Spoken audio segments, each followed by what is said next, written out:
नमस्कार मेरे प्यारे साथियों। आज हम ज्योग्राफी का भाग 3 चल रहे हैं। ऑब्जेक्टिव क्लास चल रहा है जो आपके एग्जाम में आने के लिए, तो एग्जाम के लिए अब क्या है, तैयार हो जाइए, है ना। पूरा अब टाइम गया, समझ गए ना, तो तैयार हो जाइए। तो चलिए शुरुआत करते हैं। इसका तीसरा भाग है, 2 भाग दिव्यांश ऑनलाइन क्लास पर चढ़ा दिए हैं, उसको भी देख लीजिएगा, अपलोड कर दिया गया है वीडियो। तो चलिए क्वेश्चन की शुरुआत करते हैं, है ना। ये रहा 55, 2 भाग में, एक भाग में लगता है करीब 25-30 क्वेश्चन, फिर दूसरे भाग में 25-30 क्वेश्चन कर दिए हैं। तो ये 56 से आगे चल रहे हैं। इसमें बहुत सारे 150 सुपर क्वेश्चन है ना। पहला चैप्टर महत्वपूर्ण है। तो बताइए, छत्तीसगढ़ भारत का कितना प्रतिशत लौह अयस्क उत्पादन करता है। जो छत्तीसगढ़ राज्य है, भारत में कितना प्रतिशत, है ना, कोयला उत्पादन, कोयला करें, लौह अयस्क, है ना, उत्पादन होता है। यहाँ पर क्या होता है, लौह अयस्क, है ना, उत्पादन 10%, 20%, 30%, 40%। तो यहाँ समझ लीजिए, ऐसे ऑप्शन से आपका हो जाएगा 20%, मगर यहाँ पर क्या है, 20 से 23% है ना। तो ये याद कर लीजिएगा, 20 से 23% के बीच में है। तो यहाँ पर 20 दिया हुआ, अगर जो 23 रहता तो वो भी कर देते। 20 से 23 के बीच परसेंट छत्तीसगढ़ में क्या है, लौह अयस्क प्राप्त होता है ना। 20 से देखें 23%। 57 नंबर देखिए, मैग्नीज उत्पादन में भारत का विश्व में कौन सा स्थान है। मैग्नीज भी एक धातु है, उसके उत्पादन में भारत कौन से रैंक पर है, प्रथम, द्वितीय, तृतीय, चतुर्थ। तो तृतीय है। इसमें भी कभी ये डाटा ऊपर नीचे होते रहता है, तो याद रखिएगा। तो मगर तीसरा रैंक आपके बुक के अनुसार है, तो तीसरा मारिएगा। क्या है, तीसरा है। मैग्नीज उत्पादन में भारत का स्थान कितना है, तीसरा है ना, तीसरा। कौन सा है, भारत का तो तीसरा या चौथा रहता है, तो ऊपर नीचे होते रहता है, कभी ज्यादा कभी कम, हर देश में है डाटा के अनुसार। तो बुक के अनुसार तीसरा मारिएगा, जो क्या वर्ष दर वर्ष आंकड़ों निर्भर करता है। ऐसे तीसरा हो जाएगा। 1 नंबर पर देखिए कौन है, दक्षिण अफ्रीका। याद कर लीजिएगा, ये पूछा जा सकता है, इसलिए इसका डाटा पूरा लाते हैं, समझ गए ना। ये हम अपने नहीं, आप लोग के लिए लाते हैं। और ये बड़ा जो कंटेंट दे रहे हैं, पेड में भी वैसा नहीं मिलता होगा, वैसा कंटेंट दे रहे हैं, समझ रहे हैं ना। दूसरे नंबर पर है चीन और ऑस्ट्रेलिया, दोनों में से कोई दे सकता है। और तीसरे पर कौन है, भारत है, मैग्नीज के उत्पादन में। 58, 1 टन इस्पात बनाने में कितने मैग्नीज का उपयोग होता है। 1 टन कितना बोलते हैं, 1000 केजी को, है ना, 1000 केजी। 1 टन कितना बोलते हैं, 1000 केजी को 1 टन बोला जाता है। तो उतना इस्पात बनाने में कितना मैग्नीज का उपयोग होता है। 5 किलो, 10 किलो, किलोग्राम के किलो बोलते हैं, 15 किलो, 20 किलो। तो इसका आंसर हो जाएगा 10 किलो। 1000 किलो इस्पात बनाने में 10 किलो मैग्नीज का उपयोग किया जाता है, याद रखिएगा, है ना, 10 किलो। उड़ीसा किस खनिज का सबसे बड़ा, उड़ीसा किस खनिज का सबसे बड़ा उत्पादक है। मतलब उड़ीसा जो राज्य है, वहां पर सबसे ज्यादा कौन सा खनिज पाया जाता है भारत में, सबसे ज्यादा। लौह अयस्क, टीन, मैग्नीज, तांबा। बताइए तो। 59 नंबर के क्या होगा, साइड हट जाते हैं। लौह अयस्क, लौह अयस्क क्या है, लौह अयस्क क्या चीज है, उड़ीसा की खनिज में ये पाया जाता है ज्यादा मात्रा में। और भी सब पाया था, मगर लौह अयस्क ज्यादा मात्रा में उड़ीसा में। भारत, उड़ीसा भारत में सबसे बड़ा लौह उत्पादक राज्य है, जो देश के कुल उत्पादन का एक महत्वपूर्ण हिस्सा प्रदान। और भी राज्य में थे, मगर उड़ीसा उसमें सबसे ऊपर है। एल्युमिनियम बनाने के लिए किस खनिज की आवश्यकता, है ना, पड़ती है। यहाँ पर यह छुट्टल है, एल्युमिनियम, है ना, धातु है, देखें वो बर्तन बनता है सबसे एल्युमिनियम से। तो उसको बनाने में और भी बहुत सारा चीज लगता है। तो वो कौन है इसमें से, मैग्नीज, टीन, लोहा, बॉक्साइट। 60 का बताइए तो कौन सा आंसर है, बॉक्साइट है ना। क्या चीज है, बॉक्साइट। डी नंबर आंसर है। एल्युमिनियम, बनाने में किस खनिज की आवश्यकता होती है? तो बॉक्साइट की होती है, डी नंबर की। यह बॉक्साइट, यह एल्युमिनियम का मुख्य अयस्क। बॉक्साइट से एल्युमिनियम बनाने की प्रक्रिया 2 चरण में होती है, समझ गए ना। देश में तांबे का कुल भंडार कितना है?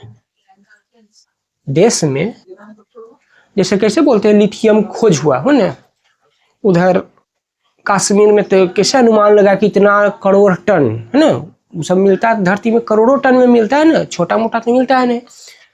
तो वही पूछ रहा है देश में तांबे का कुल कितना भंडार अनुमानित माना गया है ना। तो ये भी चेंज होते रहे, जैसे अभी भारत में एक जगह खोजा है ना, मान के चलिए ये भारत का है, कभी यहाँ खोजा गया तो यहाँ अनुमान लगाए, कभी भारत के इस हिस्से में, कभी भारत के इस हिस्से में मिला, तो अलग अलग जगह अलग अलग तो जुड़ जाएगा ना, ज्यादा हो जाएगा। तो समय के साथ ये क्या बढ़ते घटते रहता है। तो ये आपके बुक के अनुसार है तो उसको याद कर लीजिएगा।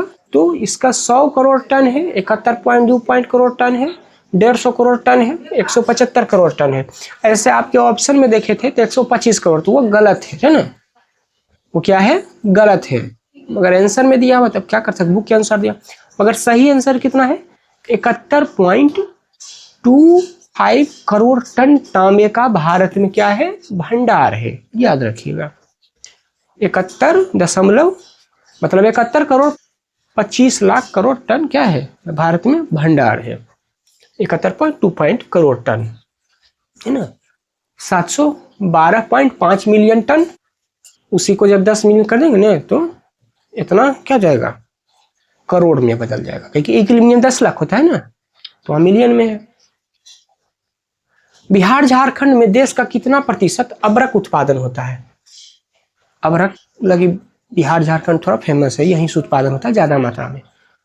तो बताना है आपको 62 नंबर, बिहार झारखंड में देश का कितना प्रतिशत अबरक का उत्पादन होता है? बताइए तो, 60, 70,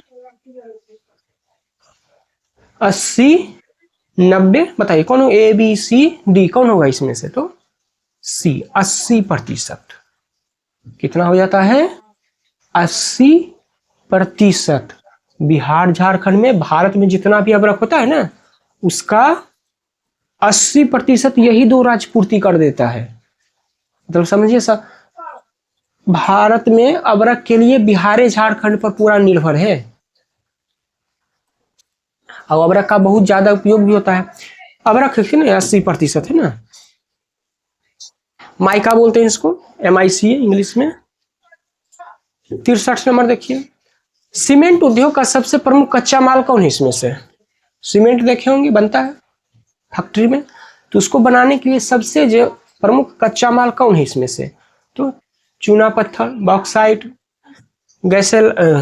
गैलेसाइट, लोहा, उसका बहुत असर है। चूना पत्थर कौन सा है, चूना पत्थर से सीमेंट बनाने में मदद मिलती है, मतलब सीमेंट में बहुत सारे तत्व मिलते हैं, तो उसमें से प्रमुख कौन है, चूना पत्थर, वो मिलके क्या बनता है, सीमेंट बनता है ना। देख लीजिए सीमेंट में क्या होता है, चूना पत्थर का यूज होता है। इसको क्या बोलते हैं, चूना पत्थर को कैल्शियम कार्बोनेट CaCO3 है ना, निर्माण में काम देता है। ये सीमेंट बनाने के लिए क्या करते थे, चूना पत्थर के क्ले, चूना पत्थर का क्ले मतलब लोहिया पानी मिला देंगे तो क्ले बन जाएगा ना। वो सेल जैसे अन्य कच्चे माल के साथ मिलाया जाता है। एक भट्ठी होता है, उसमें उच्च तापमान, तापमान कितना होता है, 1450 डिग्री सेल्सियस है ना, 1450 डिग्री सेल्सियस गर्म पर किया जाता है। इस प्रक्रिया से क्लिंकर बनता है, जिसे बाद में पीस कर क्या जिप्सम मिलाकर अंतिम सीमेंट रूप क्या तैयार कर लिया जाता है। मतलब देखिए यहाँ पर फिर से इसको समझ लीजिए क्या कहना चाह रहा है। चूना पत्थर जो होता है उसका क्ले बना लेते हैं, क्ले को कितना गर्म करते हैं, 1450 डिग्री सेल्सियस तक गर्म करता है इसको। जब गर्म करने के बाद जो बच जाता है उसको क्या करता है, फिर पीस कर है ना, जिप्सम, पीसने के बाद जो धातु बनता है उसमें जिप्सम मिला दिया जाता है। उसके बाद क्या है, सीमेंट तैयार किया दिया जाता है ना। तो चूना पत्थर कितना होता है सीमेंट में, 60 से 70% मात्रा होता है। मतलब 100 किलो सीमेंट देख रहे हैं ना, तो उसमें 60 से 70 किलो क्या है, चूना पत्थर ही है, बाकी और सारा केमिकल है 20-30 किलो उसमें, जिप्सम और भी बहुत जो हो गया। 64 नंबर देखिए, किस राज्य में खनिज तेल का विशाल भंडार है? किस राज्य में खनिज तेल बोल रहा है, याद रखिएगा, तेल की बात कर रहा है। असम, राजस्थान, बिहार, तमिलनाडु। राजस्थान में सुने हैं तेल? नहीं। बिहार में सुने हैं? नहीं। तमिलनाडु में नहीं। तो असम में है ना, वहां पर क्या है, तेल पाया जाता है नीचे ना। वहां पर रिफाइनरी भी है, डिगबोई सुने होंगे, है ना। तो कहां पर, यह कौन सा राज्य में है? असम में। ये यहाँ पर क्यों? तेल भंडार कहाँ है? असम में है, याद कर लीजिएगा, डिगबोई ना।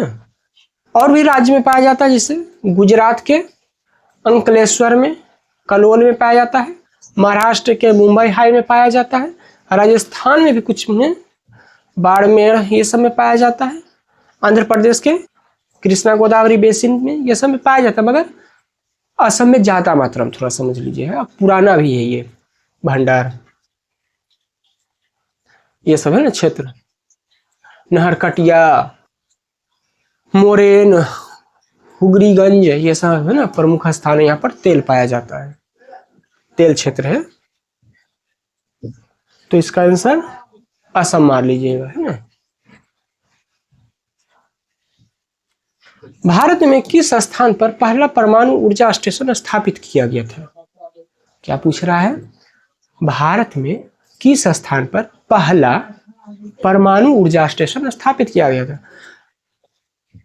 कलपक्कम, राणा प्रताप सागर, नरौरा, तारापुर। बहुत आसान, बहुत बार पूछा गया, तारापुर है, डी नंबर आंसर। 65 का कौन सा दोस्तों? डी नंबर है ना। तारापुर में क्या है, ये पुराना सबसे है भारत में, सबसे पहला कहाँ है? तारापुर में है ना।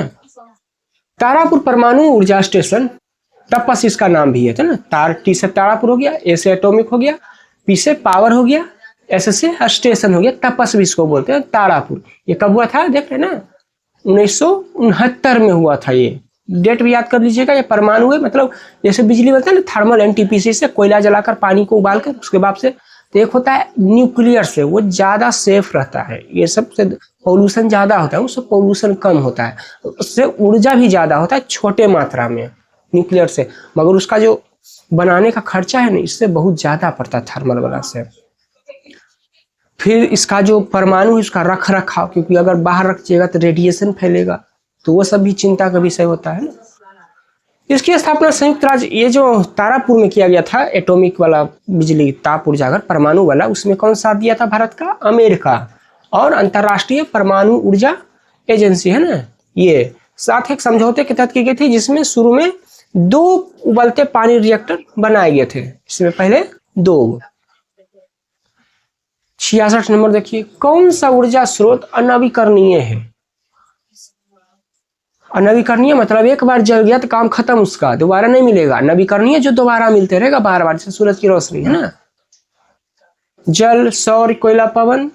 तो इसका आंसर क्या हो जाएगा दोस्तों? कोयला क्या है? अनवीकरणीय है ना। 66 का सी, 66 का सी हो जाएगा। क्या हो जाएगा? कोयला। क्या हो जाएगा? कोयला क्या है ना।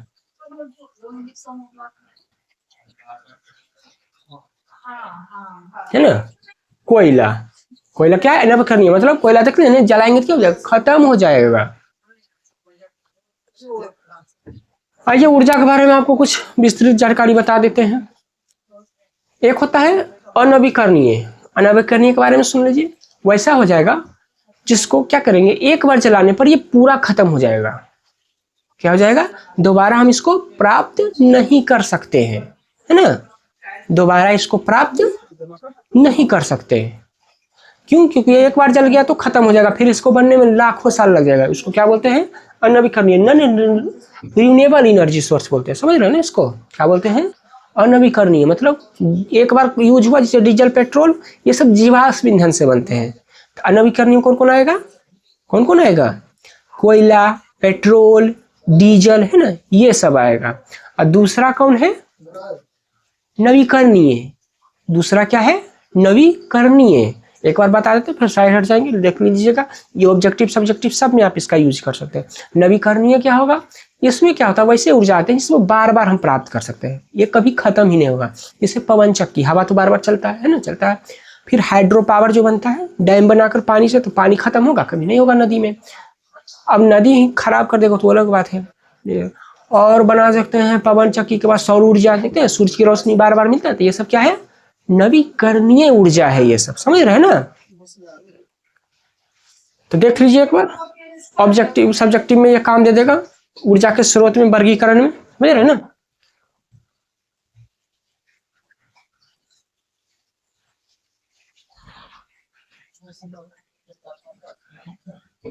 आगे चलते हैं 67 नंबर के, प्राथमिक ऊर्जा का उदाहरण नहीं है। ये भी होता है दो प्रकार का, एक प्राथमिक और एक द्वितीयक। प्राथमिक क्या होता है, जो पहले से यूज हो रहा है ना, प्राथमिक क्या होता है, जो पहले से यूज हो रहा है, जैसे कोयला ना, डीजल पेट्रोल से भी आदमी पहले से यूज कर रहा है कि नहीं कर रहा है। मगर जो दूसरा होता है, द्वितीयक होता है ना, वो वाला अभी उसका यूज होना शुरू हुआ, पहले उसके बारे में जानकारी लोगों के पास नहीं थी। जैसे सौर प्लेट क्या है, हाल फिलहाल बना ना, 200 साल 300 साल पहले क्या कोयला ही चलता था, है ना, ऊर्जा के लिए। तो प्राथमिक ऊर्जा का कौन उदाहरण नहीं है, कोयला, विद्युत, पेट्रोलियम, प्राकृतिक गैस। तो क्या हो जाएगा, विद्युत। विद्युत का क्या, ये प्राथमिक में नहीं है, ये क्या है, प्राथमिक नहीं, ये द्वितीयक में आता है, ये अभी इसका यूज होना शुरू हुआ है। कोयला, पेट्रोलियम, प्राकृतिक गैस का प्रयोग क्या बहुत पहले से हो रहा था, हम लोग बारे में उतना नहीं यूज कर, जैसे अंग्रेज आविष्कार किया था भी ना, वो सब स्टीम इंजन का सुने होंगे, सब भाप कलर कोयला से चलता था। तो विद्युत क्या है, द्वितीयक ऊर्जा में आता है, प्राथमिक में ये नहीं आता है ना। देखिए प्राइमरी इसको बोलते हैं, प्राथमिक ऊर्जा में क्या होता है, पेट्रोल, कोयला, है ना, प्राकृतिक गैस, लकड़ी, यूरेनियम, पवन, ये सब क्या है, प्राथमिक में है। द्वितीयक में देखिए क्या, इलेक्ट्रिसिटी है, पेट्रोलियम है, डीजल है, गैसोलीन है, ये सब किस में आता है, द्वितीयक में, है ना। 68 नंबर देखिए, ऊर्जा का गैर पारंपरिक स्रोत कौन है इसमें से, ऊर्जा का गैर पारंपरिक स्रोत कौन है इसमें से, कोयला, विद्युत, पेट्रोलियम, सौर ऊर्जा। बताइए तो, साइड हट जाते हैं। डी नंबर है सौर ऊर्जा। ये सब क्या है, परंपरागत सौर ऊर्जा इसमें से नहीं है, गैर परंपरागत है ना, गैर पारंपरिक है, परंपरागत भी बोल सकते हैं, पारंपरिक इसे बोलिएगा इसको। गैर पारंपरिक स्रोत कौन है, सौर ऊर्जा है इसमें से 68 का। देख लीजिए, पारंपरिक बोलते हैं ये भी ना, इसके बारे में कुछ जान लेते हैं। ऊर्जा स्रोत ये वो स्रोत जो लंबे समय से उपयोग में लाए जा रहे हैं और जिनके भंडार सीमित है, जैसे जीवाश्म ईंधन है ना, इसका क्या है, यूज आदमी बहुत सैकड़ों साल से कर रहा है, मगर ये क्या है, सीमित में है, आगे वाला भविष्य में ये खत्म हो जाएगा। पेट्रोल है ना, डीजल, गैस, नेचुरल गैस जिसको बोलते हैं, और कोयला, ये सब पारंपरिक है, पहले से यूज हो रहा है, मगर ये सीमित में है, खत्म हो जाएगा। दूसरा है गैर पारंपरिक ऊर्जा स्रोत, इन्हें नवीकरणीय है ऊर्जा स्रोत भी कहा था, ये हाल ही में विकसित हुए हैं, है ना। जैसे सौर ऊर्जा, देखते होंगे आजकल सौर प्लेट आदमी लगा रहा है, पवन ऊर्जा, पवन चक्की, ये कभी खत्म नहीं होगा, ये है ना। भूतापीय ऊर्जा, ज्वारीय ऊर्जा, है ना, बायोमास ऊर्जा, ये सब क्या है, हाल ही में खोज हुआ है, गैर पारंपरिक है और ये कभी खत्म नहीं होगा। अगर ऊपर वाला पारंपरिक वाला भी खत्म हो जाएगा। ये क्या है, ये दो ही तरह का है, समझ रहे हैं, ये भी 68 में। गोंडवाना समूह के कोयले का निर्माण हुआ था, कितने समय लगा था इसको, 20 करोड़, 20 लाख पूर्व, 20,000 पूर्व, ये तो बहुत आसान है, याद भी किए होंगे बुक में। तो ये कितना है, 20 करोड़ साल पहले बना था गोंडवाना समूह का जो कोयला बना था, कितना साल पहले था, 20 करोड़ साल पहले बना था, बस। पूर्व मैंने पहले हो गया, है ना, 20 करोड़ साल पहले बना था। यह कोयला भारत के भंडार का कितना, 98% है ना। मुख्य रूप से धातु विज्ञान और ताप विद्युत उद्योग, मतलब इसका यूज कहाँ होता है, धातु विज्ञान और ताप विद्युत होता है, उसमें इसका उपयोग होता है। ये कहाँ पाया जाता है, दामोदर घाटी, झारखंड, बंगाल, है ना, और महानदी घाटी, उड़ीसा में पाया जाता है, याद कर लीजिएगा। जो गोंडवाना समूह का कोयला है कहाँ कहाँ पाया जाता है, भारत में 98% कोयला यही पाया जाता है। और कहाँ कहाँ मिलता है, दामोदर घाटी में, झारखंड, पश्चिम बंगाल, और महानदी घाटी उड़ीसा में पाया जाता है, याद कर लीजिएगा। 70 नंबर, भारत में कोयले का सर्वाधिक उत्पादक राज्य कौन है, ये तो बताना पड़ेगा, ABCD, कौन बताइए तो, झारखंड। कोयला लगी फेमस है, और अब रख लगी, और भी राज्य में मिलते हैं कोयले, मगर झारखंड क्या टॉप पर है अबरख में और कोयला में, है ना। देख लीजिए, भारत में कोयला का उत्पादन क्या है, छत्तीसगढ़, उड़ीसा से पड़ते, मगर झारखंड में क्या भंडार सबसे ज्यादा है कोयला का भंडार सबसे, और भी राज्य में, मगर झारखंड टॉप पर है भंडार में। इसे पिछले कुछ वर्षों के आंकड़े के अनुसार छत्तीसगढ़ उड़ीसा में भी कोयला का उत्पादन पहले स्थान पर रहा है। भंडार में झारखंड में क्या है, इतना प्रतिशत याद कर लिया, 26.4% भंडारण है पूरा राज्य में, सबसे ज्यादा लगभग। 71 सर्वोत्तम कोयले का प्रकार कौन है इसमें से, एंथ्रासाइट, पीट, लिग्नाइट, बिटुमिनस, बताइए तो। साइड हर्ट है 71 नंबर का एंथ्रासाइट है ना, ये क्या है, कोयले का एकदम बढ़िया प्रकार है एंथ्रासाइट जो है, देख रहे ये वाला एंथ्रासाइट क्या है, 71 का आंसर, 71 का आंसर क्या है, एंथ्रासाइट। ये कोयला का क्या है, सबसे बढ़िया प्रकार है ना, इसमें कार्बन की मात्रा ज्यादा मात्रा में पाया जाता है। देख लीजिए, बता देते हैं कोयले के बारे में। कोयले 4 प्रकार के होते हैं, पढ़े होंगे। एंथ्रासाइट में ये टॉप नंबर पर है, 1 नंबर का कोयला है, इसमें 80 से 90% तक कार्बन की मात्रा होता है, ये 1 नंबर कोयला होता है। इसको जलाने पर क्या, इसमें ज्यादा देरी तक ज्यादा उष्मा रहता है इसमें एंथ्रासाइट में, है ना, इसमें धुआं कम होता है। यह भारत में मुख्यतः जम्मू कश्मीर में पाया जाता है। दूसरा क्या है, बिटुमिनस, इसमें 60 से 80% तक होता है। इसमें क्या होता है, कार्बन की मात्रा कितना है, 60 से 80% तक, है ना। यह भारत में अधिक मात्रा में पाया जाता है। उपयोग किया जाने वाला कोयला है ना, इसी भारत में उपयोग करने वाला ये ज्यादा कोयला है। इसका उपयोग मुख्य रूप धातु और बिजली उत्पादन में होता है। कौन, बिटुमिनस का। तीसरा है लिग्नाइट, इसमें 40 से 55% कार्बन, तो यह निम्न श्रेणी का कोयला है जिसमें नमी की मात्रा अधिक होती है ना। ये जो तीसरा, इसमें कार्बन की मात्रा कम होगी, तो इसमें धुआं भी ज्यादा होगा, ऊर्जा भी कम होगा, है ना। यह निम्न श्रेणी का। चौथा है पीट, इसमें 40 से भी कम होता है, कार्बन की मात्रा इसमें 40% से भी कम होती है, तो आओ खराब प्रकार का। यह कोयला के निर्माण की प्रारंभिक अवस्था है, मतलब ये जो पीट होता है ये भी कोयला बन ही के रास्ता में बेचारा रहता है। ये जो पीट है क्या है, भी कोयला बन ही वाला रहता है ना, जिसमें सबसे कम कार्बन और सबसे अधिक नमी होती है। यह सबसे निम्न गुण वाला है। पीट क्या है, सबसे नीचे है, तो इसको बता देते हैं। एंथ्रासाइट 1 नंबर का, सबसे ज्यादा कार्बन है, उच्च क्वालिटी का कोयला। दूसरा पर है बिटुमिनस, तीसरा पर है लिग्नाइट और चौथे पर है पीट, है ना। 72 मुंबई हाई क्यों प्रसिद्ध है, मुंबई हाई क्यों प्रसिद्ध है, कोयले के निर्यात के लिए नहीं, तेल शोधन कारखाने तो नहीं, खनिज तेल हेतु, हाँ। मुंबई हाई में देखे होंगे, है ना, क्या रहता है वहां पर एक समुद्र में देखे होंगे, फिल्म में बहुत जगह दिखाया होगा, तेल का एक निकालने का है ना यंत्र बना हुआ पानी में, खनिज तेल हेतु मुंबई हाई क्या है, फेमस है। 72 का सी हो जाएगा आंसर।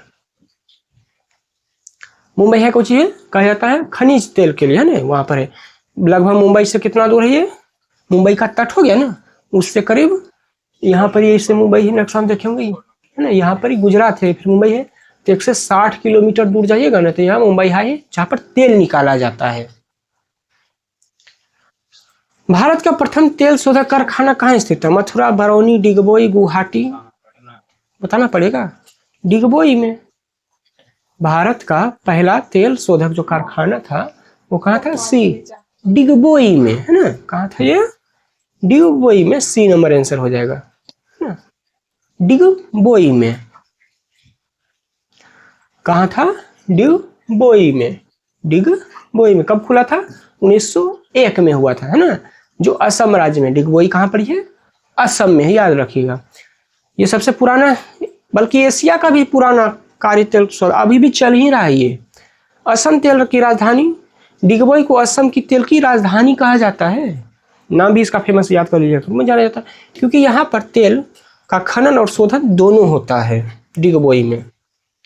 डेट याद कर लीजिएगा, डिगबोई सबसे पुराना है, 1901 में इसका स्थापना किया गया था और इसे असम की तेल की राजधानी कहा जाता है। 74 देखिए, प्राकृतिक गैस किस खनिज के साथ पाया जाता है, यूरेनियम, पेट्रोलियम, चूना पत्थर, कोयला। इसके बारे में देखिए बता देते हैं। ये पेट्रोलियम के साथ पाया जाता है ना, किसके साथ, बी नंबर। जो प्राकृतिक गैस है वो क्या होता है, इसे पेट्रोल है ना, कभी पेट्रोल के ऊपर या पेट्रोल के मिला हुआ रहता है, इसी में गैस मिला हुआ रहता है, प्राकृतिक गैस, उसी को पाइप द्वारा छेद कर निकाला जाता है। गैस भी और पेट्रोल भी देखे होंगे, है ना। तो प्राकृतिक गैस अक्सर पेट्रोलियम के साथ पाई जाती है। प्राकृतिक गैस वही जो बताया है ना, जहां पर तेल मिलता है ना, खुदाई होती है तो उसके नीचे पाया जाता है।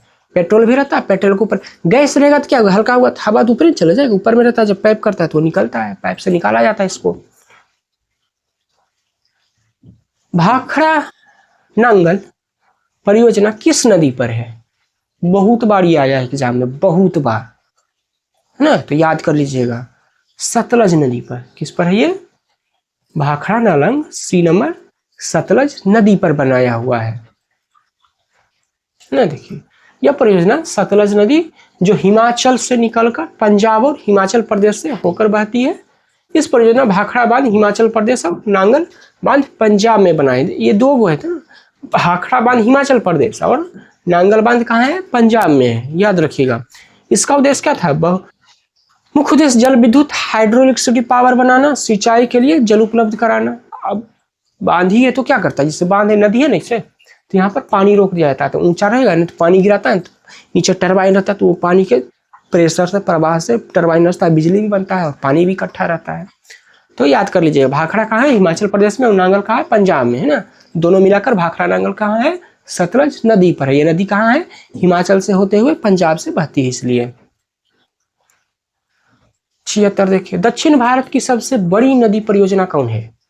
साउथ इंडिया की बात कर रहा है, नीचे है ना, साउथ इंडिया इधर हो गया नीचे। ये बोल रहा है कौन है इसमें से, बताइए। दक्षिण भारत की सबसे बड़ी नदी परियोजना कौन है? तुंगभद्रा, अमरावती, चंबल, हीराकुंड। तो ये ए नंबर है, तुंगभद्रा पर है। कौन है? दक्षिण भारत का कौन सा है? तुंगभद्रा नदी पर सबसे बड़ा नदी परियोजना है दक्षिण भारत का। सबसे बड़ी नदी कौन पर है? तुंगभद्रा परियोजना। यह परियोजना दक्षिण भारत की सबसे बड़ी बहुउद्देशीय नदी परियोजनाओं में से एक है ना। यह तुंगभद्रा नदी पर है, जो कृष्णा नदी के प्रमुख सहायक नदी। याद करिए, तुंगभद्रा नदी जो है किसकी सहायक नदी है? कृष्णा नदी की, याद रख लीजिएगा, है ना। यह कर्नाटक और आंध्र प्रदेश तेलंगाना राज्यों की एक संयुक्त परियोजना है। कौन कौन से राज्य में है? कर्नाटक, आंध्र प्रदेश, तेलंगाना, तीनों राज्य का है, तो याद कर लीजिएगा, आ सकता है कौन? तुंगभद्रा नदी परियोजना घाटी। 77वां देखिए, ताप विद्युत केंद्र का उदाहरण कौन इसमें से? गया, बरौनी, समस्तीपुर, कटिहार। ताप विद्युत केंद्र मतलब बोल रहा है थर्मल पावर, इसमें से कौन से शहर में है? गया में है, समस्तीपुर में है, कटिहार में नहीं, बरौनी में है। कभी घूमने जाइएगा देखिएगा, बरौनी इंडस्ट्री के एरिया से बहुत फेमस है ना, बरौनी नाम सुने होंगे। यहाँ पर डेयरी भी है, बरौनी डेयरीज नाम के फेमस है ना। तो बरौनी में क्या है? विद्युत ताप केंद्र कहाँ पर? ये बरौनी में है ना, उदाहरण है ये शहर। बरौनी ताप विद्युत केंद्र, बरौनी थर्मल पावर स्टेशन, यह बिहार के बेगूसराय जिले में है। बरौनी कहाँ पर है? बेगूसराय जिले के बरौनी में स्थित एक पुराना और महत्वपूर्ण ताप विद्युत संयंत्र है। यह कोयला आधारित बिजली बजाते हैं, एनटीपीसी एक तरह समझते हैं। जैसे एनटीपीसी से कोयला जलता है, बिजली बनती है, तो वही बरौनी फेमस उसके लिए, बेगूसराय जिला में है ना। ये जगह का नाम है बरौनी। यूरेनियम का प्रमुख उत्पादक स्थल क्या है? मतलब पूछ रहा है भारत जगह में, कौन से जगह में यूरेनियम पाया जाता है ना। Digboi, Jharia, Ghatshila, Jaduguda. A B C D कौन है इसमें से, बताइए। इसका आंसर कौन है? डी नंबर है ना। यूरेनियम कहाँ पाया? यूरेनियम क्या, इससे परमाणु बनता है, परमाणु ऊर्जा और परमाणु बम भी बना सकते हैं। अगर आएगा किसी को तब पता रही नहीं किसी बनता है, बनाना भी नहीं है। इसमें रेडिएशन ज्यादा होता है यूरेनियम में, है ना। तो जो परमाणु वाला बनता है ना बम, उसमें उसका टाइप अलग होता है। जो बिजली वाला बनता है वो थोड़ा लो ग्रेड का यूरेनियम होता है, इनरिच। तो जादूगोड़ा इसको क्या है? यूरेनियम पाया जाता है, उत्पादक स्थल है ना। जादूगोड़ा या जादूगोड़ा दोनों में से बोल सकते हैं कोई। जादूगोड़ा भारत में यूरेनियम खनन और प्रोसेसिंग के लिए क्या प्रमुख स्थल है? यह झारखंड राज्य के पूर्वी सिंहभूम जिले में स्थित है। पूछ सकता है, जो जादूगोड़ा है कहाँ पर है? झारखंड में है। और कहाँ पर है? सिंहभूम जिले में है। यहाँ पर uranium corporation of India limited खनन कार्य करता है ना। कौन कार्य करता है? Uranium corporation of India limited. 79 देखिए, 79वां 79 होता है, याद कर लीजिएगा। एशिया का सबसे बड़ा परमाणु विद्युत ग्रह कौन है? ऐसे भारत का बोलता तो इसमें से है ना, उल्ट क्वेश्चन में गलत दे दिया ऑप्शन। भारत का पूछना चाहिए था सबसे बड़ा कौन है, तो भारतों में समय के साथ साथ बड़ा होते जा रहा ना, तो ऐसे तो संस्कार तारापुर हो जाएगा, इसका आंसर हो जाएगा तारापुर। ये सब जगह नहीं होगा है ना, तारापुर में भारत का, आपके बुक के अनुसार, आपके बुक के अनुसार। ऐसे एशिया में सबसे बड़ा है जापान और साउथ कोरिया में है। कहाँ पर है?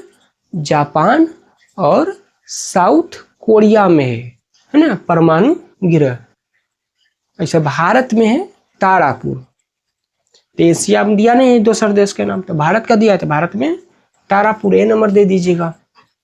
ऐसे जापान और साउथ कोरिया में है सबसे बड़ा है ना परमाणु गिरह, बिजली बनाने वाला। क्षमता के आधार पर एशिया और विश्व का सबसे बड़ा परमाणु कौन है? काशीवाजी करीबा परमाणु ऊर्जा है ना, ये वाला। कहाँ पे? ये जापान में है ना, बोले ना जापान में है। और इसकी कुल क्षमता कितना देख रहे हैं ना, कितना 7965 मेगावाट बनाता है बिजली, समझ रहे हैं? वाट शहर के शहर इंजोर कर देगा ये। जो ऐसे एशिया और दुनिया का सबसे बड़ा परमाणु बनाता है ना, एशिया और दुनिया का सबसे बड़ा बनाता है एकल। वर्तमान में भारत सबसे अधिक क्षमता वाला कौन है? एशिया में से एक है संयंत्र कुलम परमाणु ऊर्जा संयंत्र तमिलनाडु में, जिसकी कुल क्षमता कितनी है? 2000 मेगावाट। सोचिए भारत वाला जो सबसे बड़ा है उसका 2000 है, जापान वाला कितना है? लगभग 8000 बोल सकते हैं इसको, 7965 है ना। तो भारत वाला से करीब 4 गुना वाला क्षमता, तो हुआ कि नहीं बड़ा है? तो विकल्प में क्या है? भारत वाला तारापुर दे ले है तो तारापुर मार दीजिएगा, और क्या, और सर ऑप्शन ही नहीं था। तो ये याद कर लीजिएगा, विश्व का सबसे बड़ा, एशिया में सबसे बड़ा कौन है? जापान का है ना। और भारत में अब कौन आ गया? तमिलनाडु का कुडनकुलम है ना। तारापुर अब नहीं रहा, ये पुराना किताब के अनुसार है, तो इसमें टिक दे दे। अब नहीं है ऑप्शन तो वही वाला मानना पड़ेगा। 80 नंबर देखिए, भारत किस राज्य में सौर ऊर्जा के विकास की संभावना है? भारत के किस राज्य में सौर प्लेट लगाएंगे है ना तो ज्यादा उसमें ऊर्जा प्राप्त हम कर सकते हैं? कौन से क्षेत्र में? तो बोल रहा है असम, नहीं असम में तो उधर, अरुणाचल प्रदेश में भी नहीं, हाँ राजस्थान में, मेघालय में तो पानी पड़ते रहता है, बादल ये तो नहीं है। राजस्थान क्या है? शुष्क एरिया है ना, वहाँ बादल कम होता है। उसके बाद रेतीली मिट्टी है, बंजर है, कुछ उपजाऊ नहीं हो सकता है। तो यहाँ पर हम यूज सौर प्लेट का है ना, सौर ऊर्जा का कर सकते हैं राजस्थान में है ना। यहाँ पर भूमि भी मिल जाएगी सस्ते में, सरकार को रेत उड़ते रहता है तो काम कर सकते हैं संस्था यहाँ पर। उसके बाद साल में यहाँ और राज्य की तुलना में यहाँ क्या है? रोशनी सोर्स के ज्यादा, क्योंकि बादल पानी नहीं पड़ेगा तो रोदन रहेगा, धूप रहेगा, धूप रहेगा तो सस्ता बिजली भी बनेगी यहाँ पर। तो राजस्थान याद कर लीजिएगा, सौर ऊर्जा के लिए सबसे अच्छा जगह माना जाता है, संभावना है वही है। विशाल भूमि है, बादल कम, बादल वहाँ पानी कम होता है तो बादल कम, बादल कम रहेगा तो क्या होगा? धूप रहेगा, धूप रहेगा तो सौर प्लेट का काम ही बिजली बनाना, तो बन सकता है। और जमीन भी सरकार को यहाँ पर बंजर मिल जाएगा, बिना उपयोग वाला हुआ उपयोग भी हो जाएगा सौर प्लेट का। 81वां देखिए 81, ज्वारीय तरंग एवं तरंग ऊर्जा उत्पादन हेतु मात्रा में अधिक अनुकूल परिस्थितियां कहाँ पाई जाती है? मन्नार की खाड़ी में, खंभात की खाड़ी में, गंगा नदी में, कोसी नदी में। बताइए तो कौन सा इसमें से? ए बी सी डी है ना। तो इसका आंसर क्या हो जाएगा? खंभात की खाड़ी में। ये क्या है? थोड़ा नैरो है ना, सकड़ा है। तो अगर डैम बना देगा तो समुद्र में देखते हैं ज्वार भाटा ऐसे होते रहता है ना, तो पानी आता है जाता है तो उससे भी बिजली बनती है। तो ये जो ज्वारीय है ना, कहाँ पर है? खंभात की खाड़ी में है अधिक मात्रा में। खंभात की खाड़ी जो गुजरात तट पर स्थित है, जब भारत के ज्वारीय ऊर्जा उत्पादन के लिए सबसे अच्छा जगह माना जाता है। खंभात की खाड़ी कहाँ पर है? भारत के गुजरात में है, याद रखिएगा।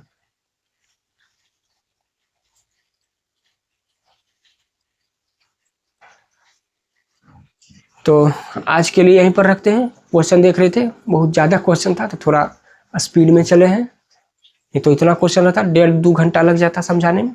तो ऐसे अच्छे तरह समझाएं तो 2 बार 3 बार देखिएगा तो अच्छे से आ जाएगा, आ ही जाएगा।